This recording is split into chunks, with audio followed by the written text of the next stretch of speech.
enye case engifuna siyibheke ekade ivele namhlanje i-case ka Omothoso. Ngizomkhumbula umfundisi waseNigeria owayenesonto e-Eastern Cape. So kwatholakala ukuthi kunamacala abhekane nawo, so kwakose ukuthi aye court. So I think wahlala ecourt ejele more than 5 years ezama ukukhuluma lecala, and kwahamba isikhathi la wagcina sekhululwa khona kwathiwa ubufakazi obulethwa i-court, ama-prosecutor abukho enough or abuconvince enough ukuthi angagcinwa ngaphakathi ejele, so wasuyakhishwa kanjalo wabuyela eNigeria.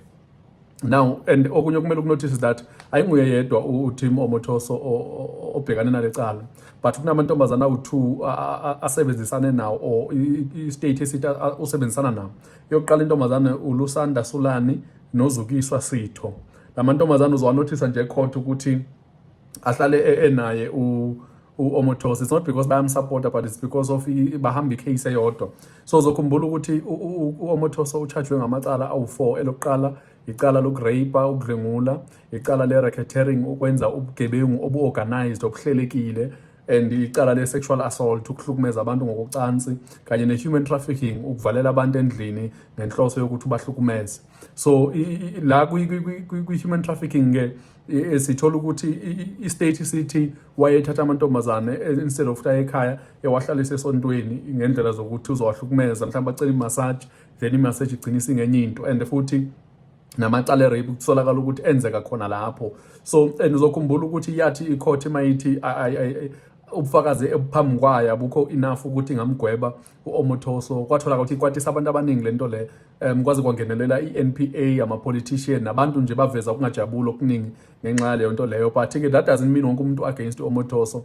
There are people abamsupportayo ukuthi u-innocent, lamantombazana ayamsukela yonke lento le. So ngena ku-NPA ke kushintsha izinto kuyo yonke lento le. That's why even namhlanje silapha, because i-NPA believes ukuthi kukhona esengakwenza ukusave lecala, kwazi ukuthi kutholakala ubulungiswa, because i-argument is that ayikwazi ukuthi emacaleni awu4 akatholi ngisho elilodwa elinokuhlala kunamatheliswe lona. So kuyo yonke lento lena ke i-NPA bese iyahamba yaya kwi-Supreme Court. Uzokhumbula ukuthi eSouth Africa sinama-court awu4. Kukhona i-court ekuthiwa i-Magistrate Court, le esiya kuyo sibaningi noma athi unenkinga yani uyakhona. Then kube khona i-High Court le yamacala serious amakhulu athusa noma bi-murder or yini, usuka uya e-High Court. Then from lapho kuba khona i-Supreme Court of Appeals. Yona ke ikhonela ukuthi mawungekho happy ngama-decisions athathwe i-High Court undlulisela khona ke. So i-NPA ithathe lecala lika Omothoso yalindlulisela kwi-Supreme Court of Appeal, because banento ethi abekho happy with indlela okwenzeke ngayo, because they feel like inqumo eyithathwe ijudge lase-High Court azibajabulisi. So kuyiwa ke manje Supreme Court of Appeal ukuze kuzama ukuthi kulungiswe yona yonke leyo nto leyo. So bona into abazoyiprova la is that inqumo ezathathwa ijudge azikho right, and ama-lawyer ka-Omothoso ke bona bazoprove ukuthi inqumo ezithathwe ijudge ze-right. So in English they say he was acquitted. So kuba acquitted, it doesn't mean innocent, it just means i-evidence ayikho enough for i-court ukuthi i-prosecute. So that's why ke uOmothoso wagcina sezithola esehambile eseNigeria. So into ezokwenzeka ke from now on, now that i-Supreme Court of Appeal igcina ivumile ukuthi okay ifuna ukulizwa lecala, because iyabona ngazothi ikhona into eza ne-NPA ephilayo engenze ukuthi ishintshe ama-outcomes ale case. So into ezokwenzeka if i-Supreme Court of Appeal ivumelana ne-NPA ukuthi khona isinqumo esi-wrong esithathiwe, le nto le isho ukuthi from lapho kuzomele ukuthi kuchithwe wonke amacala, kuchithwe le decision ethathwe i-High Court. And if iyachithwa, that means uOmothoso uzophinda abe i-wanted man, and le nto le izosplitishela ekuthenini kube khona lento ekuthiwa i-extradition, ukulandwa komuntu onecala kwenye country alethwe kwenye country. I-process ke, because akuyona into eyenzeka within a week or nini, but it takes time, and izodinga ukuthi ku-applywe kufakwa amaphepha eNigeria. But kumnandi ngokuthi i-South Africa neNigeria ziyasebenzisana when it comes to amacala kanje. So kuzobe sekuyiwe eNigeria kufakwa amaphepha, then amaphepha mayese right, then bese ayalandwa uOmothoso abuye ngapha.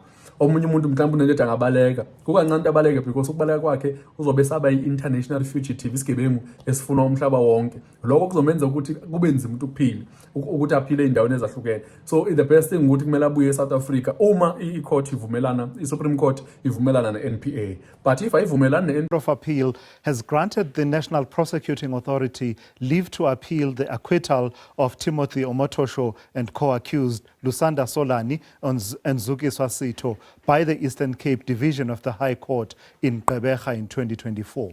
The trio were charged with rape, sexual assault and human trafficking, but were acquitted after the state failed to prove its case beyond reasonable doubt. Vumelana ne-NPA kusho ukuthi lesinqumo esithathwe yi-High Court sizophinde siqhubeke sihlale, uOmotosho uzoqhubeka azihlalele ekhaya. So iyona nto abasabhekane nayo right now, and le nto le ingashintsha izinto for labo sisaba yi-2 kanye nayo uOmotosho. Now it's very important ukuthi ukhumbule ukuthi njengoba ngishilo ekuqaleni abantu abaningi ba-divided over le issue le, especially members zesonto lakhe, because there are some people ababelievayo ukuthi uyasukelwa yonke le nto le, akayenzanga le nto le. But kule charge ye-racketeering iyona engathi ingahlala kakhulu because kuthiwa uyena waye-leader and isonto bekuyi-infrastructure ekade imncedisa ukuthi accommit le crime, and futhi nalamantombazana asecaleni bewamncedisa ukuthi accommit le crime. So if yenzeka le nto le, that means zizokhala kakhulu for uOmotosho, and I believe ukuthi kwabanye abantu izoba i-justice, but kwabanye abantu kuzoba ngathi i-justice ayikho eSouth Africa. Unfortunately umthetho usebenza kanjalo, angeke wasijabulisa sonke, khona abajabulayo khona abangajabuli.